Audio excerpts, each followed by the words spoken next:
So the way of truth focuses on a concept of logical difference that is so general and abstract that it seems plausible to interpret difference as negation, so that whenever we say this is different than that, we can interpret that to mean this is not that, it is the negation of that. So Parmenides' primary concern, I think, in the poem, at least the first part of the poem, seems to be he wants to warn mortals against using oppositions of this kind. So let me just put up a slideshow here, and I'm going to share my screen so that you can all see the beautiful images. Okay.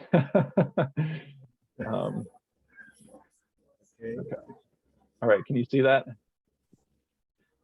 Great. Yeah, yes, I do. It's a lovely, lovely painting. Great. So, okay, there's little dispute, of course, in the scholarship about whether Parmenides is a monist, except there's a growing, just growing pool of people who are interested in a pluralist interpretation, which I'll get to in a bit. But the most enduring legacy of Parmenides' monism might be what I call the identity thesis, which is the identification of being with sameness and the opposition of these with non-being and difference, which idea, this identity thesis, applies beyond monism. And the goddess in the poem frames her account of being using a story, a mythos, with two stages. In the first, she tells a story of a false road of inquiry that establishes the comprehensive primacy of being. And I'm going to argue that establishing being as ultimate in this way has the necessary consequence that since nothing can be said of non-being, including even that it is not, difference and opposition can't be associated with non-being. In the second stage, the goddess introduces the identity thesis in the description of the signposts of being. And she uses the idea of what is not to describe its opposite. This strategy of deriving the features of being through a contrast with being implies that the opposition between them is more fundamental than either of them. I'll show you. These two claims can't both stand, that what is not can have no features, and that features of being can be derived by contrast with the features of non-being. The incompatibility between them forces us either to identify a fundamental contradiction in Parmenides or to change how we read the poem. So the false road story. So I divide the way of truth into these three parts. There's the proem, there's the false road story, and then the signposts. The false road story provides what is regarded as Parmenides' core insight. And at first, the goddess proposes two roads of inquiry for thinking, and the road of is and the other of is not. The two do not mix. A thing must either be completely or not at all, she says. And as a result, being and non-being appear to be binary. But this means the argument opens with the remarkable suggestion that being itself might have an opposite that is just as fundamental as it is. This supposes that opposition itself may be even more fundamental than either of the two. Much as hot and cold are opposites on the basis of temperature, the being non-being binary implies a structure more fundamental than either being or non-being, on the basis of which they mix or relate, namely the concept of opposition.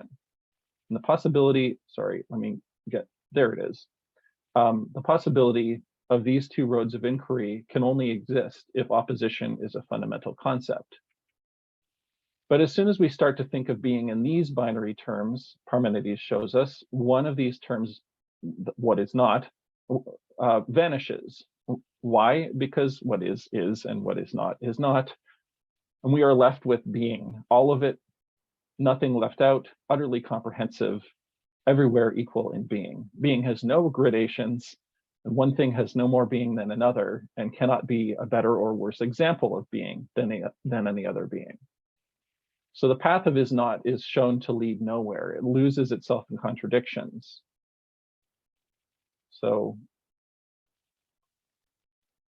being This, I suggest, is Parmenides' core ontological insight, that non-being cannot be fundamental, and it follows that the structure of opposition also cannot be fundamental.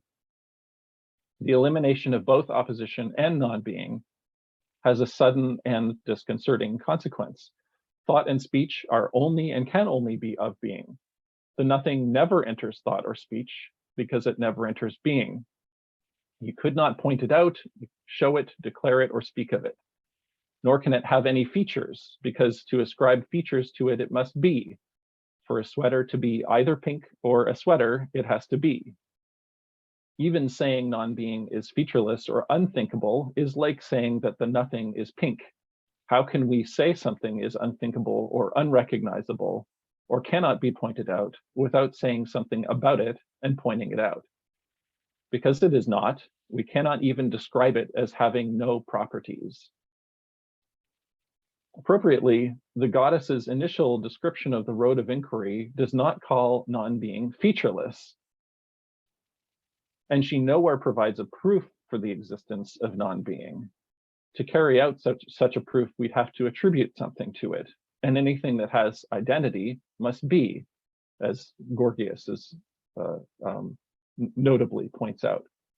So no such proof, I would say, seems possible.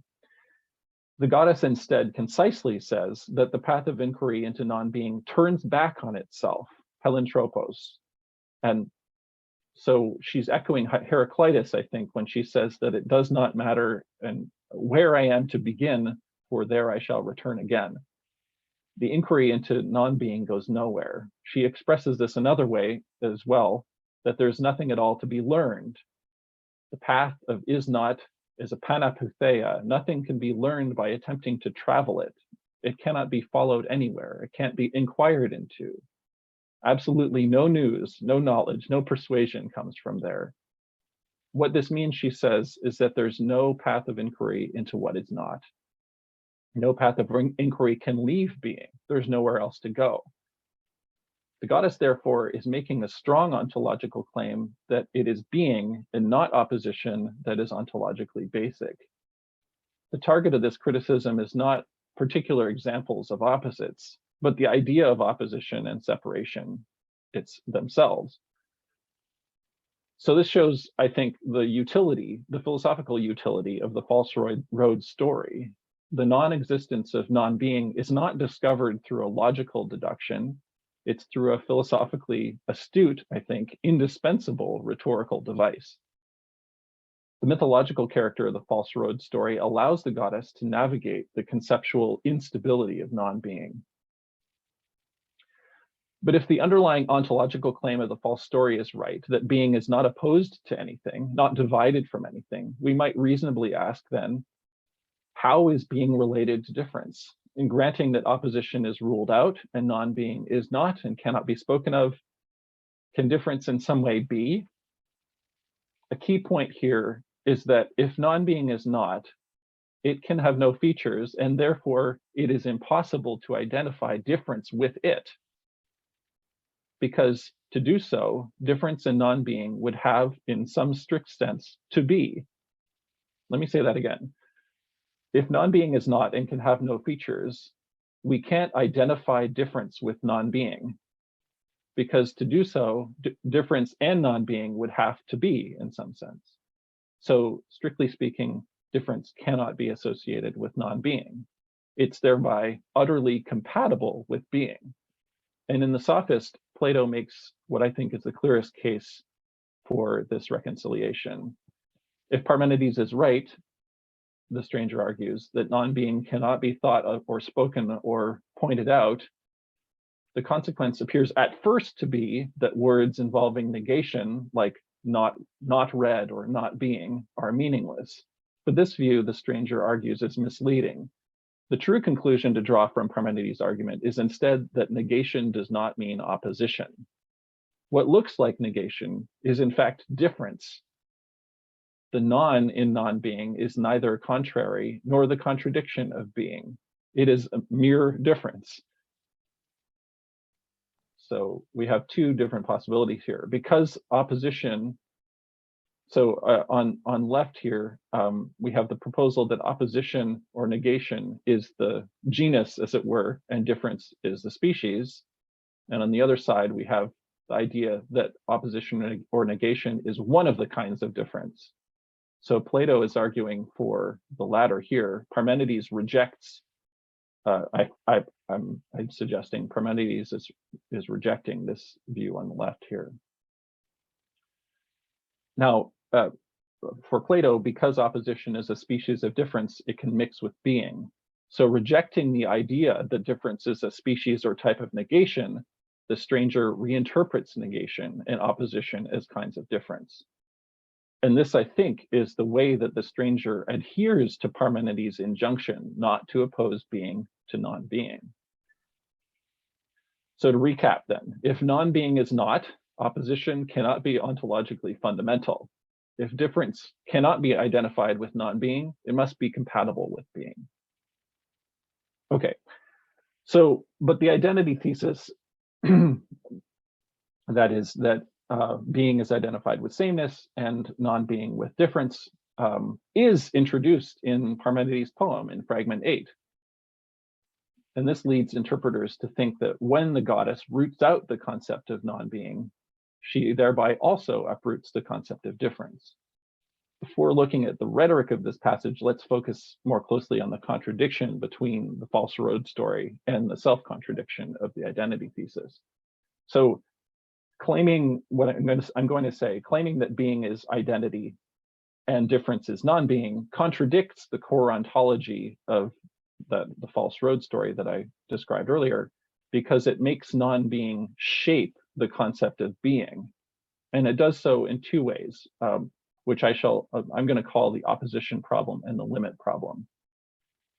So the opposition problem arises from the form of argument of fragment 8. So the form of argument is roughly this: X, like feature X, is connected with non-being. Therefore, being must be the opposite of X. So the opposition problem comes from the core tactic of using opposition to discover the properties of being. We find out that being, for example, is ungenerated, undying, self-identical, changeless, indivisible, and complete by contrasting being with non-being. Yet, because nothing can be in fact identified with non-being without making non-being into something, then if X were truly connected to non-being, then precisely in that respect, it could have no features at all, including the feature of being connected to non-being. Again, it's not possible to identify any feature with non-being because being is all there is. Therefore, I argue this series of oppositions makes illicit use of non-being to assign features to being. The limit problem is more difficult to articulate, but it can be summarized this way. If being has features, and the definition of a feature differentiates it from other features, and if difference is a form of non-being, then non-being is involved in defining the features of being. So, for example, if changelessness has a definition, it must be different than something. In this case, change, its opposite, but change has been condemned to non-being. More subtly, if there's a difference between being ungenerated, for example, and being evenly distributed, then this description of being includes difference, but difference is not. Therefore, non-being is used to define the features of being. Moreover, if discovering anything, this is the more difficult problem, if discovering anything depends on distinguishing it from something else, then this applies to being as well. Then we're using non-being to discover being. So our failure to think non-being, for example, it either is something or it makes a difference. And if the identity thesis is correct and difference is a form of negation, the non-being helped us to discover being. Okay. So signs of the identity thesis. So analyzing how exactly the identity thesis is presented through the signs of being in fragment 8 can highlight how questionable it is. So the first sign is that Genesis is impossible, for since nothing is not, nothing can come from non-being. So this signpost is established rhetorically, much in the way that we saw in the False Road story. The inability to understand coming from nothing leads us to the positive understanding of being. The goddess's argument does not at first use the identity thesis to establish this claim, but in rephrasing this claim, she does. Genesis, she claims, implies that something comes into being from out of non-being. And when the goddess draws from the same claim the additional conclusion that nothing can come to be from what is, she rules out the possibility of a reinterpreting Genesis as coming to be out of any sort of difference. So the workhorse in this argument then is the identification of difference with non-being. Therefore, I suggest the identity thesis is implicit in the argument from Genesis. But it's sign 2, the argument against change, that explicitly formulates the identity thesis. The first step here is to link change to Genesis. Sorry, let me go back to, so you can see where we're at. The first step here is to link change to Genesis. Then she adds what appears initially to be a second reason for the motionlessness of being. And remaining the same and in the same, it lies by itself and remains firmly in place. So this, I suggest, explicitly articulates the half of the identity thesis that identifies being with sameness. The half of the identity thesis concerning difference is clearer in the case of change as well. Change is how things come to differ. But if difference is interpreted as a form of negation, change will be interpreted as something coming to be that was not. So what could be described as a difference, for example, a sweater changing from white to pink, is now redescribed as an opposition, a change from not being pink to being pink, through which being pink has been generated as coming to be out of its non-being. Every change, in other words, is interpreted as generating a being or state of affairs that formerly was not. This is how change is reinterpreted as a form of Genesis, as generating what is out of what is not. So it's by turning the argument that something cannot come out of nothing into an argument against change that the goddess explicitly interprets difference as negation. So here, again, in fragment 8, for the first time in the poem, difference is identified with non-being and opposed to identity. And because of this, identity becomes identified with being.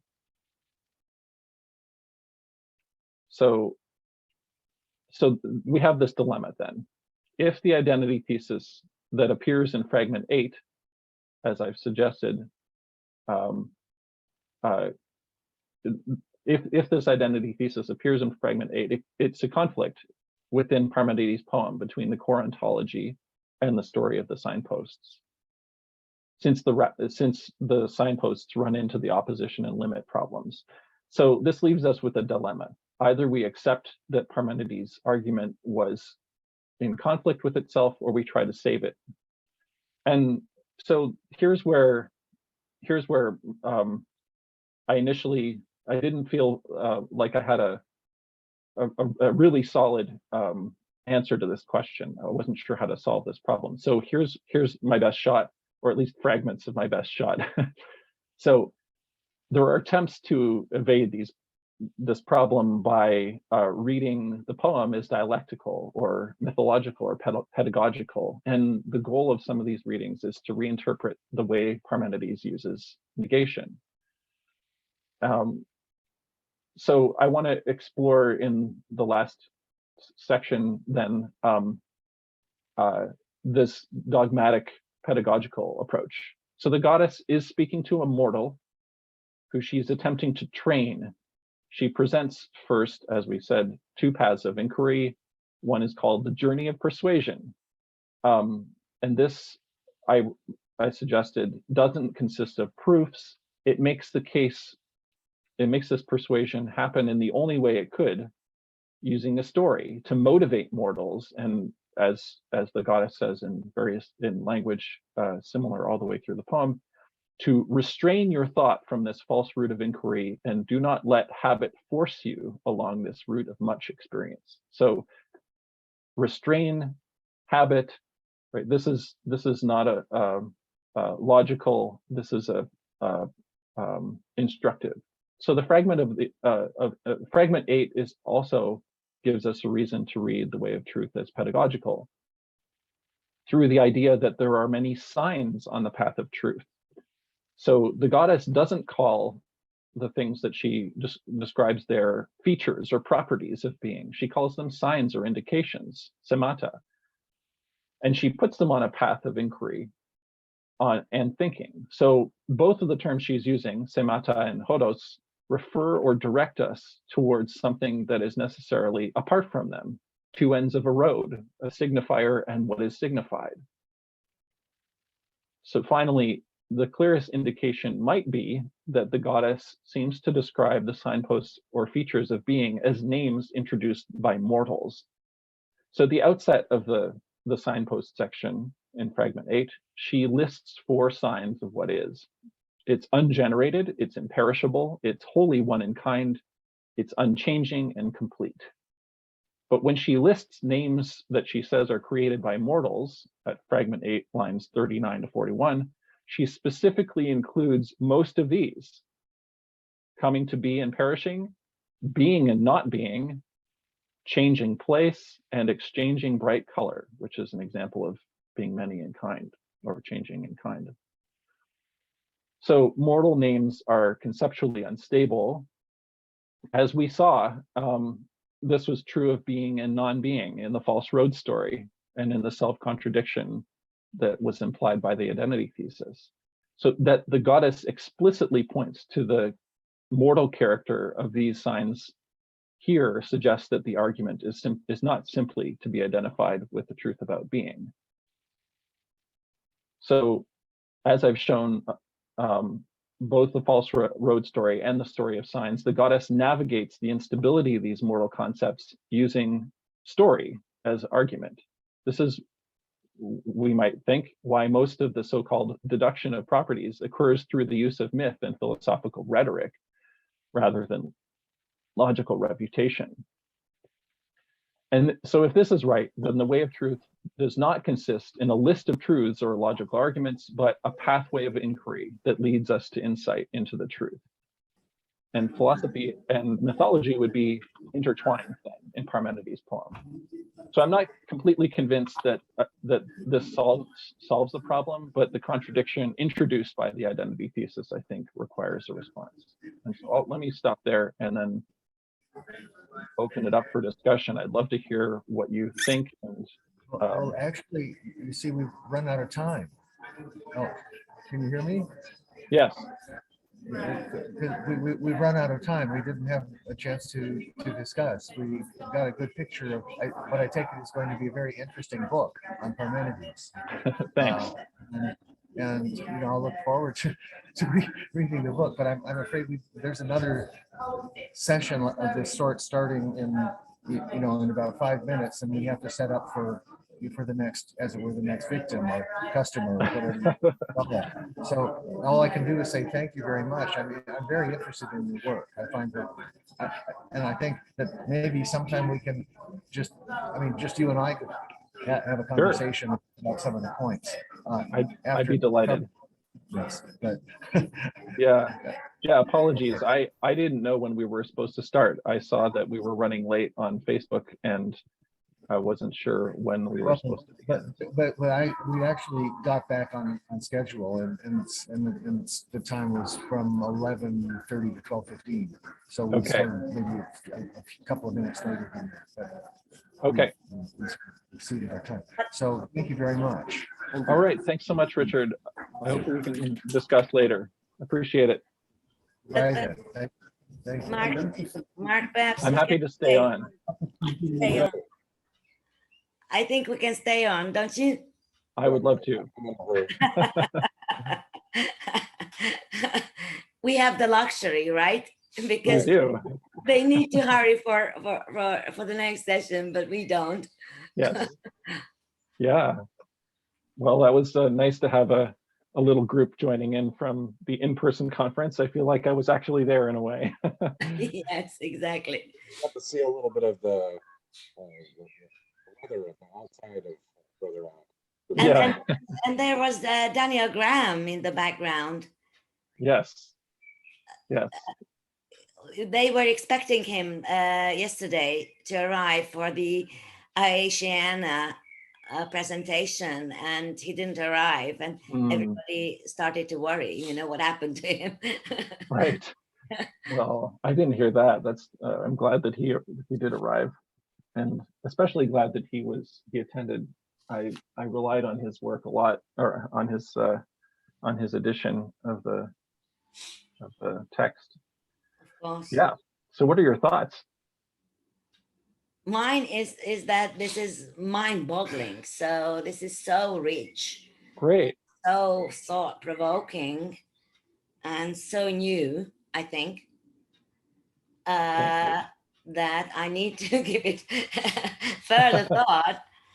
But what I particularly like is the conclusion that the signposts just point towards something and do not tell you what it is. They only tell you what it is like, right? Yeah, right. Not what it is. Mm-hmm. And that's exactly what we would like to know, right?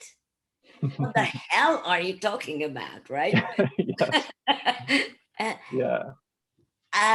That's very rarely represented in the literature, but I would press on it because, yeah, and it's not a name. Aaron is not a name. Right. Yeah. Naming is bad. That's the problem of mortals. They name everything and differentiate by that. Exactly. Yeah. Yeah. Right. And that was particularly striking to me, that the complaint is about separating names from each other, right? Opposing them to each other. And that when we come to a list of the names created by mortals, being and non-being are on that list. Exactly. Which That's is a winner. That's a winner argument. Yeah. I think it's a winner. And actually, of course, it's the ambiguity of the participle, right? Yes. That it can be treated as a name and as a description. Yeah. An adjective. And I think he treats it as an adjective, but accuses mortals of treating it as a noun, as a name. Interesting. Right? Yeah. Right. Yeah. But that's exactly my problem with the different. Okay, so it's like a platonic form in your presentation a little bit, and it's like, I would ask you, where in the text can you spot what you call difference? Yeah. He only uses it once. Yeah. Did you realize? I needed to check it reading your essay that, in fragment 8, it's the same as itself, light and night, but not the same with the other. And that's the only, I think that's the only place to use this heteron. Yeah. Yeah. Am I right? Yeah, that's the only place I know of. But so to me, and I'm going to have to go back and scour the text for the other for the other difference words, right? Because there's heteron, there's allo, there's diaphora, right? I haven't looked for that actually, so I'll have to have a look and make sure. But enantion, excuse me. So I think you're right that like he doesn't use the word, he doesn't use words for difference very frequently, and yet at the same time I think that there's a really trenchant and important use of difference. Maybe not the word, but the way that he treats the negation, right? The way that he deals with negations and problematizes both the separation of words and their sort of indiscriminate intermingling, right? One way that people would or could press back on my reading of that last section of the names of mortals section is to try to say that the real objection that Parmenides is raising to those words is not their existence or their separation, but the idea that they're mingled once separated. And I think that doesn't actually make sense of the passage very well. And I also think that it's quite clear that those names are created by mortals, so that itself is problematic. So I have some way of pushing back on that, but it would seem very strange for being to be indissoluble, right? To be undifferentiated, and then for mortals to introduce names that differentiate being, and then for Parmenides to say, "Oh, that's fine. We're just going to go with one of those and not the other. Just make sure you don't mix them together." Right? That seems implausible to me. So I think rereading that section is an important way to move this argument forward. Add something here. Yeah. I think you've done a really good job identifying at least some of these internal inconsistencies or even outright contradictions in the poem. Great. And your final suggestion that philosophy is mixed up with mythology and other things in telling the story, I would personally largely agree with. Yeah. It's because of these tensions that I've decided to reject the monist view and even the pluralist views that are commonly out there. Yeah. I don't think you're going to get a resolution of that by approaching it with a like analytical, logical approach to just the way of truth, if you will. Because I think your suggestion leads us to the next question I would ask is, okay, so how does recognizing that help us read the poem in a unified way, which makes good sense of both the proem as well as the doxa? Yeah. And in terms of what you were just talking about, where, what is it, lines 8.41 to 46 or whatever, where he talks about these mortals have this naming problem. I call it the naming error. Yeah. Yeah. The way I read that is it's a problem, an error that mortals have made about how to talk about the subject of fragment 8, whatever that subject is. Right. So it's not even a problem about names in general or naming or even opposition. It's specifically a thesis that these kinds of oppositions and naming in this way are incorrect for the subject of truth. And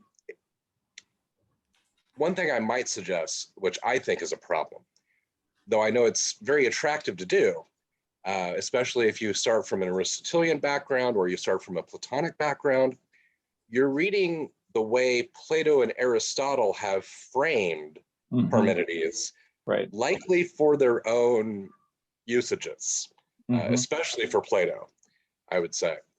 And, you know, if you go and look at Parmenides' poem, for instance, you both were advocating, you know, sounded like a strict monism earlier in our initial discussion.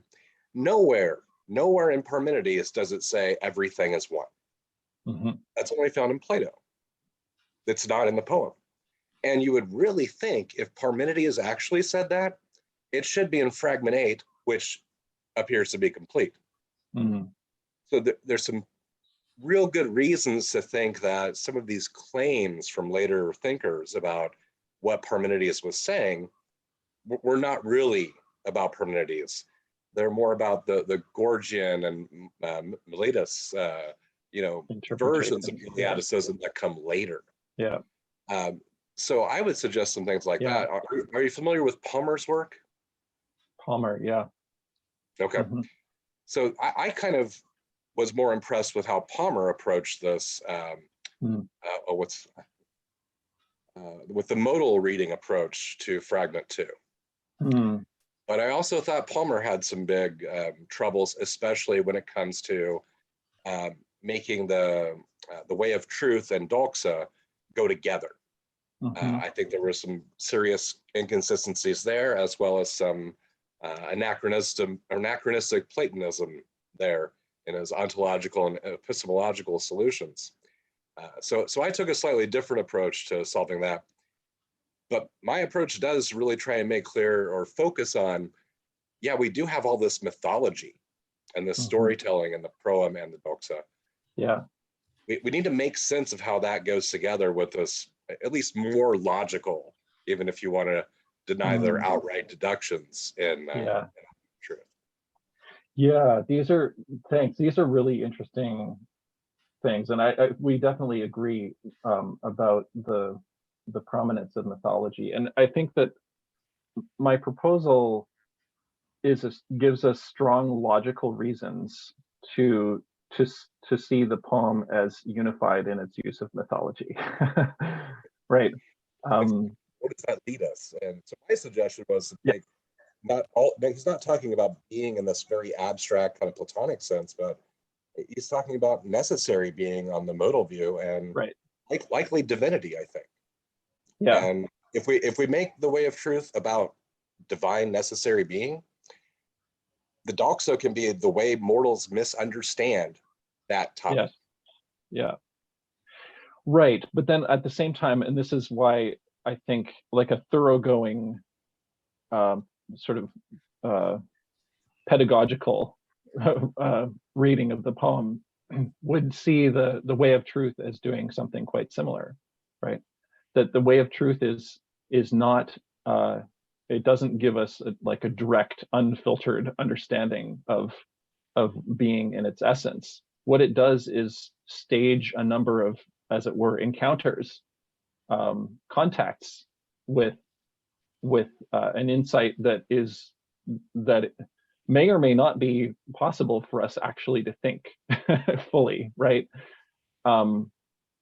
So I take the proem and this kind of rhetorical character in the way of truth to be to illustrate the way that the insight the goddess is trying to communicate is not an insight that mortals necessarily can grasp. It is the perspective of a goddess.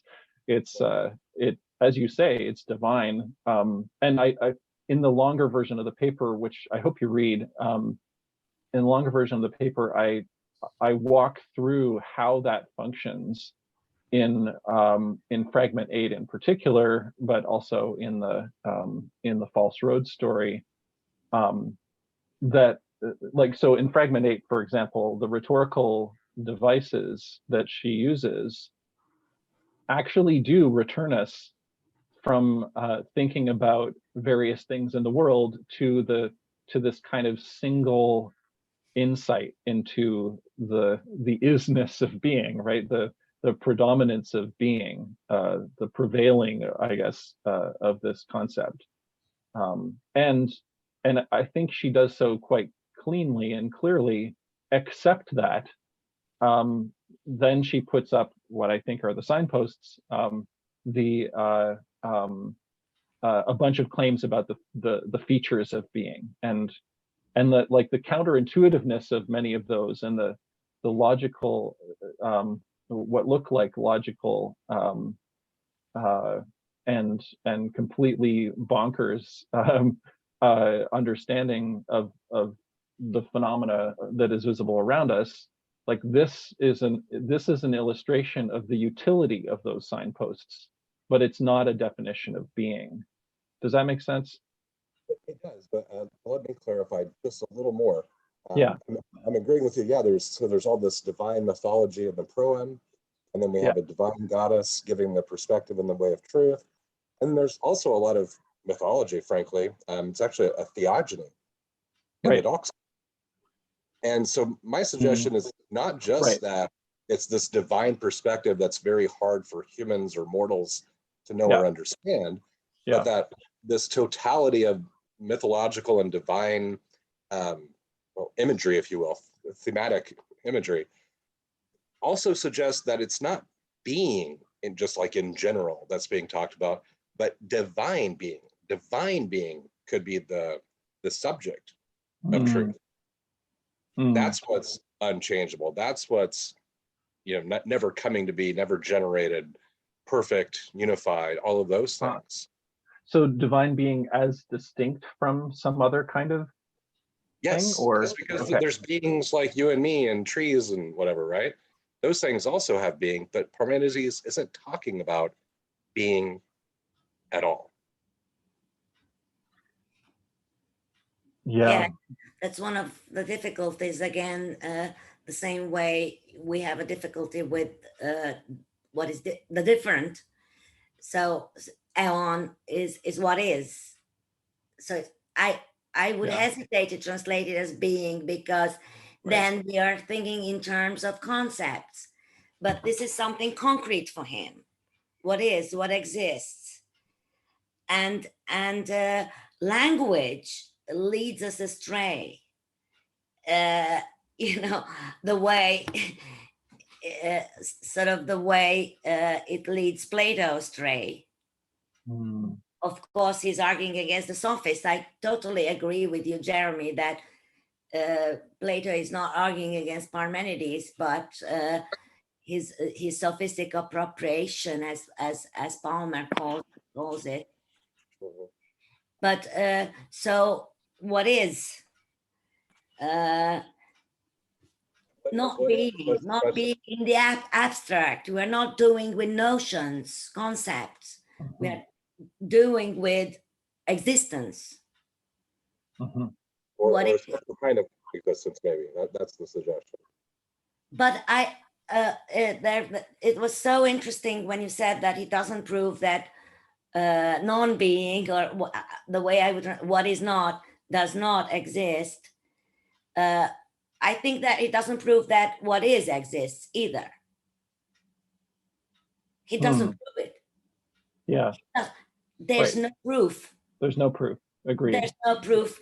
And in fragment 6, the goddess said, "Kre to legein noein eon emmenai," right? What is the necessity? She just declares it. There's no logical necessity at all. Yeah. There might be logical necessity in concluding that what exists has these features, but does it? Right. So Gorgias could come along and say, "I agree with everything you say. What is must be this and this and that," like, or nothing exists. Right. And that's Butler's point, that there is logical necessity. If it's a necessary being, it must necessarily logically exist. It would necessarily, you think, have these attributes, these properties. But these are two different things. It must necessarily have these features, and it must necessarily exist are two different theses. Yeah. Right, but what? Because what is nothing compels. Because what if nothing exists? I mean, that's where Gorgias comes in and says, or nothing exists.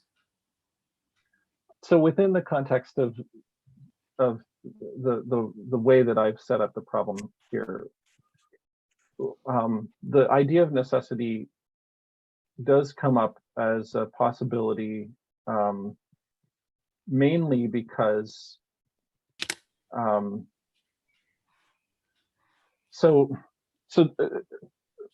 Okay, so if our thinking can't stray from being, away from being to non-being or something like that, then when the goddess is presenting the two roads and ruling out the path of non-being, what is it that we're discovering? What are we discovering? Because we're always thinking about being. How is it that we have discovered that about being? And there are different interpretations of what it is that we found out through this mythic exercise. One of them is that we've discovered being in contradistinction to something, and as it were, sharpened our grip on it. Or another is to say that we've discovered the generality of being, or that we've somehow grasped the simplicity of being, or something along those lines. And yet another one is that we have discovered, by ruling out non-being, we've discovered the necessity of being, right? We've discovered its necessary character, but again, not through a logical argument, but through a story, right? Through a story where we try to go somewhere else and we can't. So the idea of necessity seems to be something that emerges from this idea, or this encounter, this conceptual encounter that the goddess has staged. And here's where I think the limit problem is particularly important and difficult, right?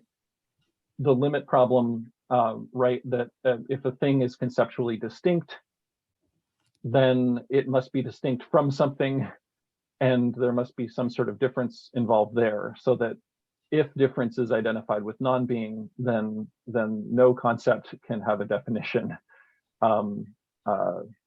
Right. So basically, if I set out to go on to travel the route of non-being, and like, which direction am I going in? Like, am I aiming out of being? Am I headed somewhere that goes away from being? If I fail to get there, what is that failure? It's a failure to find something that is not. But if that failure is something, then that failure itself makes a mark, as it were, a difference, right? There's something that I was not able to think, or something that I was not able to grasp. And so we still end up with this kind of, with the idea of a limit in this mythically staged encounter. And if the identity thesis is correct, right? If being is identified with sameness and non-being with difference, then that is self-contradictory. So we have to have a different way of thinking, I think. We have to have a different way of thinking about difference. Either that, or we can abandon Parmenides in his self-contradictions. Anyway, so go ahead. I was going to say, yeah, I agree with all that. I think those problems are really there, and there is no easy solution out of it that I've been able to see, or really anyone else has come up with. Right. So that's why I do suggest putting necessity back into those modal readings from fragment 2. Necessity doesn't arise later. If you read it as a modal modifier in fragment 2, it's there at the beginning. It's necessary being and necessary not being. Mm-hmm. Are the actual subjects of discussion, which limits the scope of the discussion, avoiding a lot of these concerns. Yeah, it does limit the scope for sure. Yeah. So this is what I think. I'm glad that you brought up your questions earlier about the doxa, because that's an area, of course, that I don't address in this paper at all. But I think the more that I learn about Parmenides, the more important looking at the whole is. Yeah, right? I really agree. So many commentators just focus on the way of truth, and then there's a little explanation of the doxa, and then the poem is kind of just ignored. Oh, it's just some mythology. Like, it doesn't have any meaning, and I really think that's a mistake. Agreed. Yeah. Yeah, I think one of the things that's really satisfying about this paper and this argument for me is having discovered in the way of truth the requirement that we think about the doxa, right? That we have to understand the overall the use of rhetoric, the use of myth. We have to understand the contingency of the language that the goddess is using to speak with the mortal beings here. And the striking thing, so there is a difficulty there though, because I've outlined what might be a good opportunity, a good opening, as you said, Christina, a door for understanding the signposts as reinterpreting the signposts in a strong way as pointing towards being, but not being features of it. And I think, so for me, I think that's the right way to go, but I'm not sure that I have quite enough data, as it were. Like, if we had more fragments, when somebody finds some more fragments, I hope they give me a call, because I think that a robust interpretation of the signposts would be, it would take a lot more to really establish. And so I'm sort of at the limit of what I think I can do with the text on that, right? Unless there are resources that I just am not aware of yet in the doxa. That seems to be the only place to turn. But like, because basically the argument depends on making a sharp distinction between the myth of the false road and the symbol, as it were, of the symbols of the semata, right? And making a really sharp distinction there, like, you just need more to go on. And so I'm not sure how far I can go there. But does that strike you as being a critical problem, or is that something that you think I've motivated enough with the paper already? Oh, absolutely. I think the signposts are just about enough. But why would you need more text? I mean, this is pretty difficult as it is. Yeah, sure. Like Jim Lesher once computed, 2 lines of Xenophanes phrase this and that way, that there are 72 possible readings of these lines. So if you add that up, you have the whole oeuvre of Aristotle. I mean, so it's.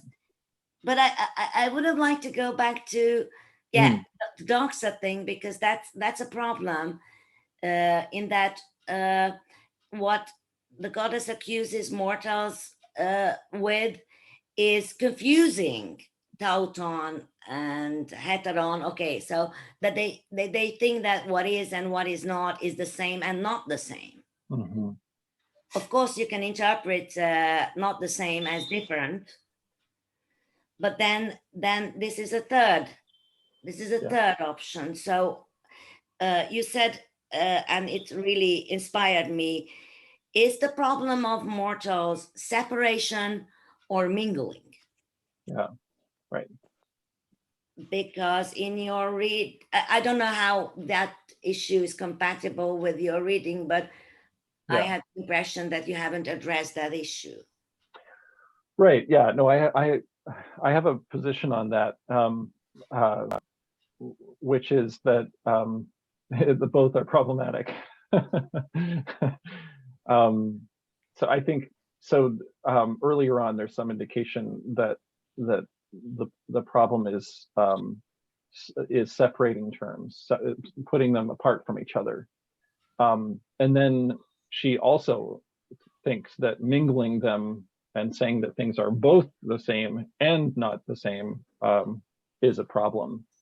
And so I think that, and this is, I mean, this goes back to the core belief, as it were, that I've formed about the unity of the subject matter that Parmenides is putting forward, right?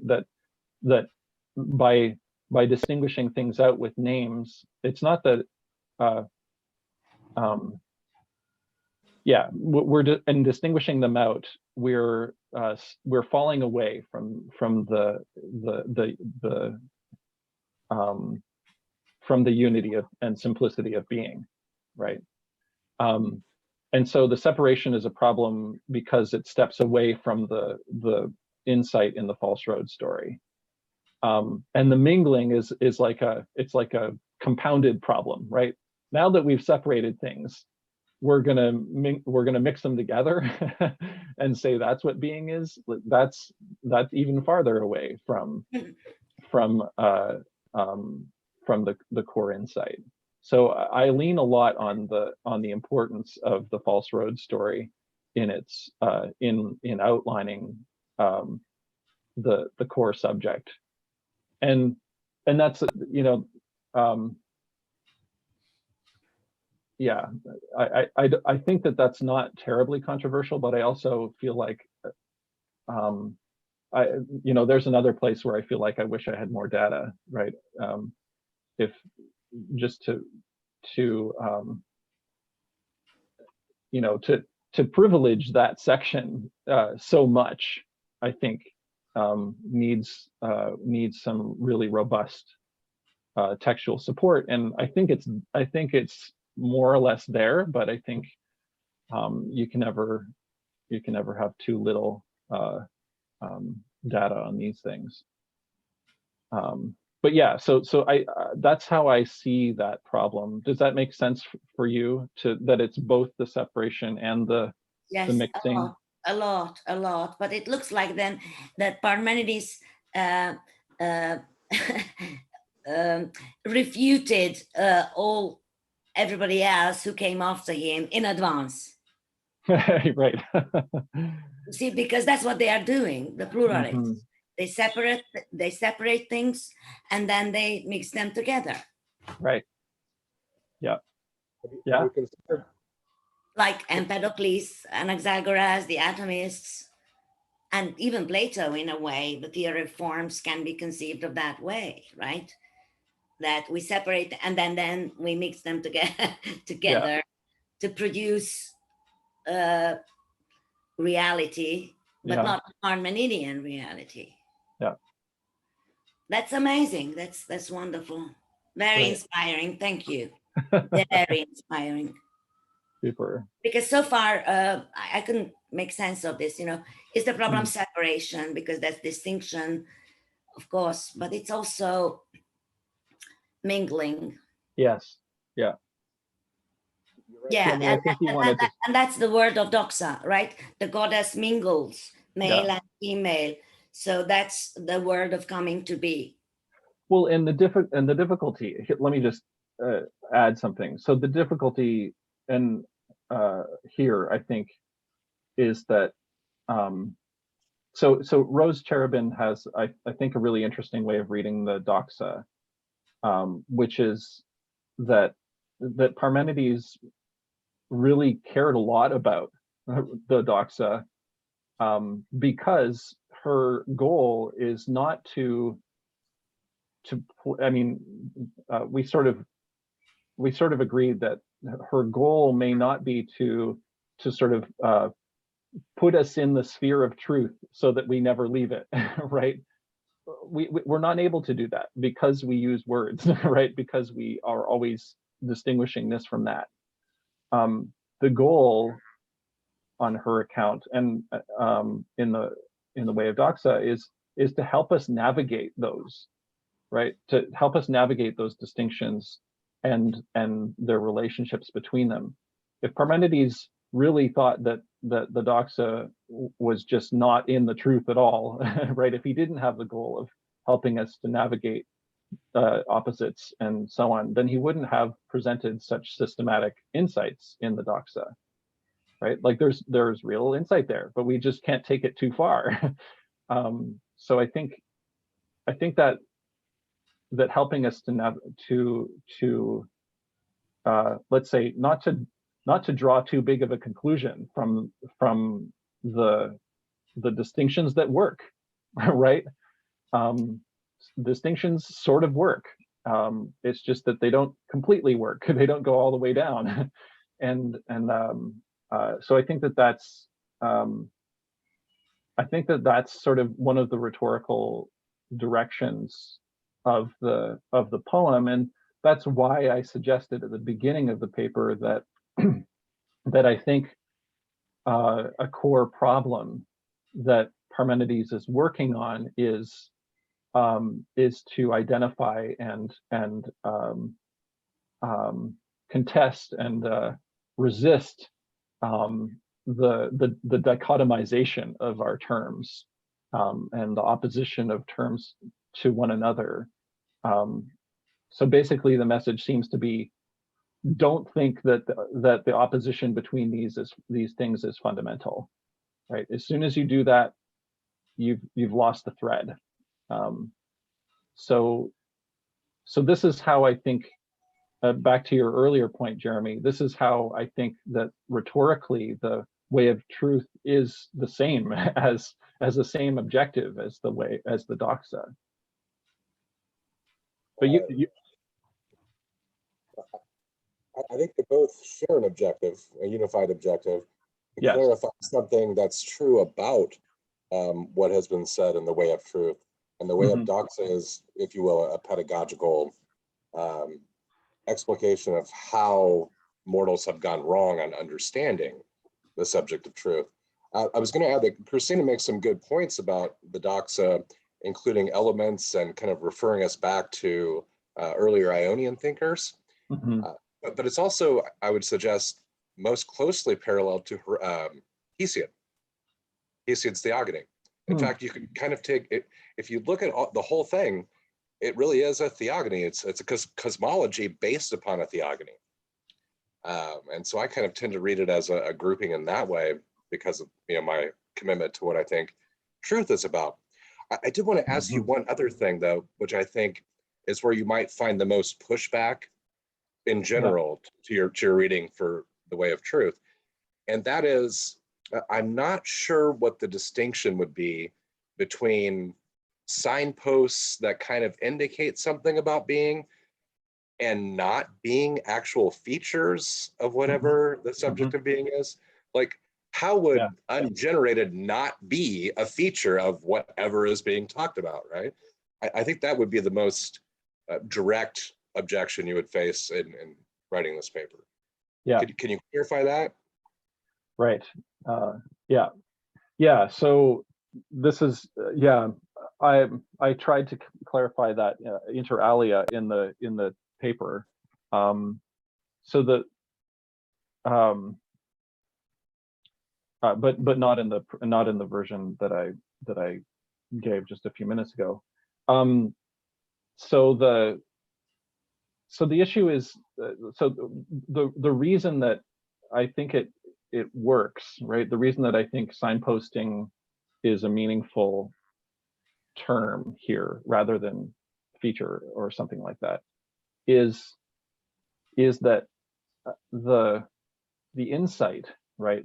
That being is, right? That is itself, if we have it, it's simple. There's no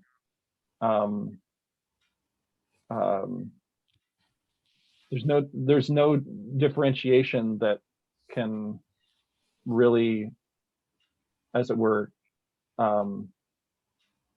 there's no, it's so simple that it's featureless, I suppose. How to put this another way? So the returning to that insight, to the isness of is the goal of the signposts. So like basically, if you set out to, if you're preoccupied with things that are changing, things that are coming to be, if you're preoccupied with the differences between things, then you can lose the grip on, or you can lose the way to the experience of the simplicity of being, as it were. And so the signposts are, as it were, interventions that whenever you get lost, whenever you get distracted by things coming into being and going away, whenever you get distracted by things being different from each other, or one thing over here, one thing over there, then use this shorthand to sort of find your way back to that simple insight into is. And so it's so those wouldn't be features, right? They would be they'd be doors, openings, opportunities that would lead you back to an insight that once you get there, doesn't just allow you to, but requires that you kick away the ladder. We would want to call them guideposts or route markers, or exactly, something like that. Yeah. Yes, yeah, and they are on the way, right? They are on the road. On the route, right? Don't danger, cliff ahead, right? Yes, that's right. Yeah, That's interesting. Yeah, and so I end up, and this is why. Are you taking off, Bill, or do you have a question? I'm finally catching up on the conversation, and I'll say something after you're finished. Okay. All right. So yeah. So the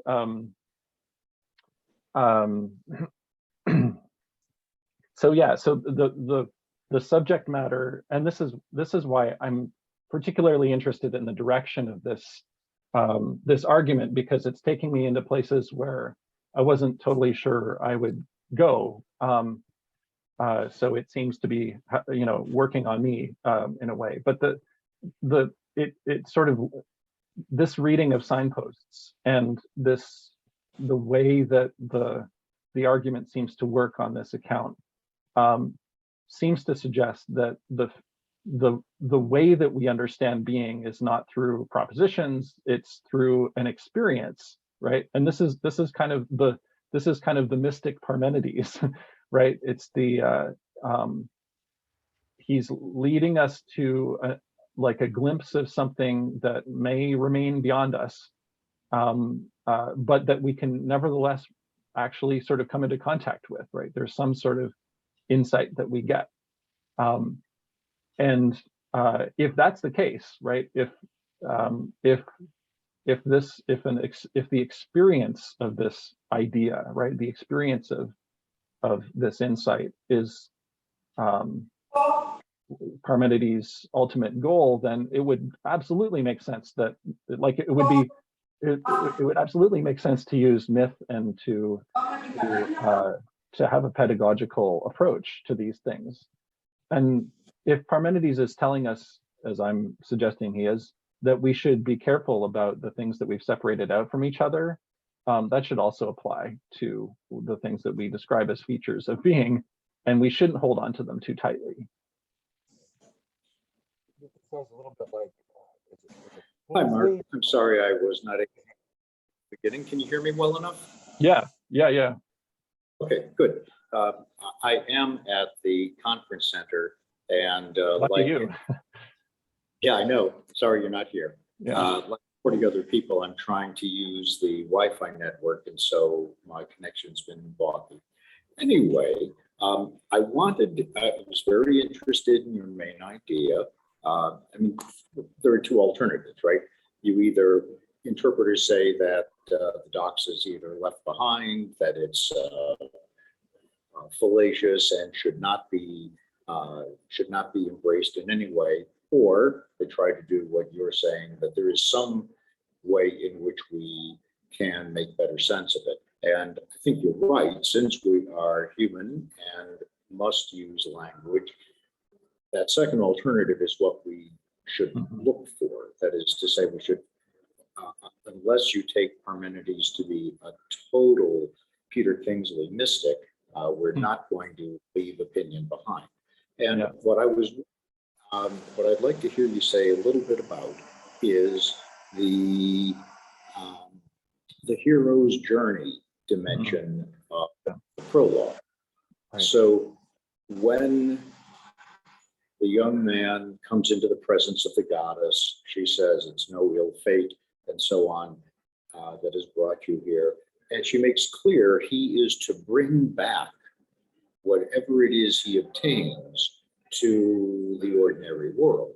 So as in the traditional quest, he's being given a boon that he is to share with the rest of us. It sounds to me like, if you're interested in embracing this, that what Parmenides, the author, is doing is saying, here's the boon. It's a way to understand how we weave language together, and you've got to be really careful in doing it so that you're not misled. Mm-hmm. Yeah. Yeah, that's beautiful. And I agree with that way of approaching the use of the prologue to anchor the or to flesh out the rhetorical side of the argument. I think that's right. And yes, and but it's multi-layered, right? Because it's not just that the young man brings it back and then presents it in some way to the people. It's that the goddess has to communicate to him in the first place, has to make it intelligible to him in the first place. So so you could read it as a beautiful poetic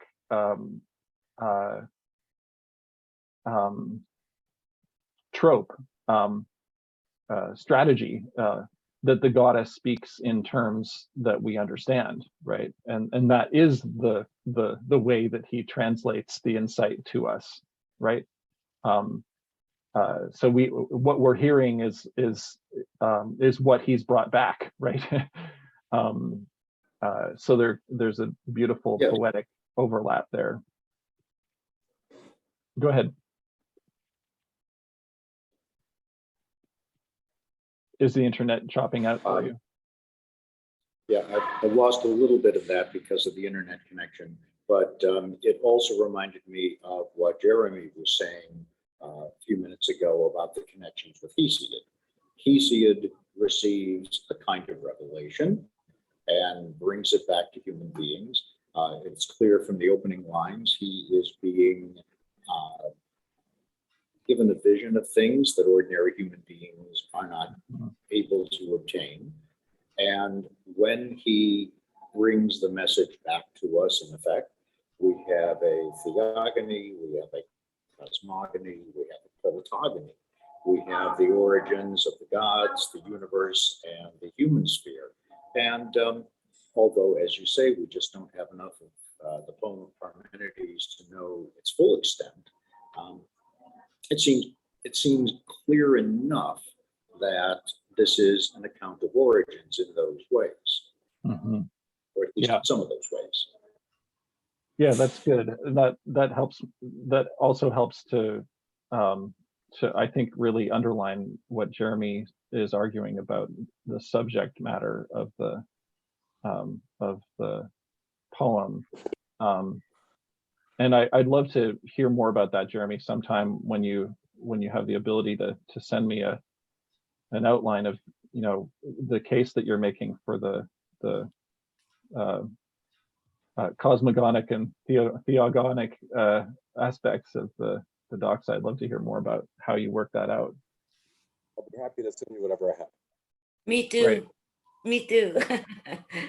Yeah. So I hope that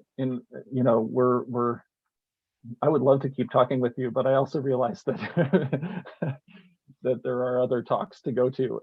So thanks so much for discussing with me, and I hope that this issue of this kind of internal conflict between the false road story and the way that it rules out difference or it rules out opposition to non-being, and the way that it prevents difference from being associated with non-being is and the way that the goddess nevertheless introduces the identity thesis in Fragment 8. I hope that is an interesting enough problem that it helps your thinking, and it's a way into a rich and thorny and wondrous engagement with Parmenides. So thank you so much. You've been very inspiring for me, and thank you for taking the time. It was very special. great. I really enjoyed Jeremy, it. too. It was very special Mhm. with so few people.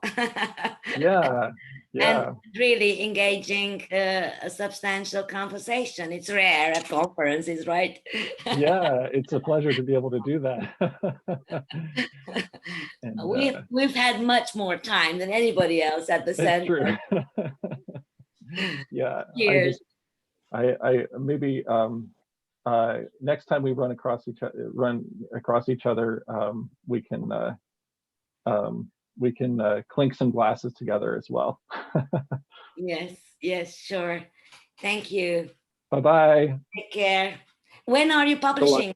When are you publishing this article, and where? It's coming from in Dialogoi, in their ancient philosophy. What is it? Ancient themes in contemporary something or other. And it should be out this fall in a longer version. So a version where I engage Heraclitus as well, and I look at the ways that Heraclitus and Parmenides thematization of difference are sort of related to each other and overlap and also conflict and differ. But yeah, so I hope you read that and hope that that's fruitful for you. Thank you so much. See All you right. later. Bye.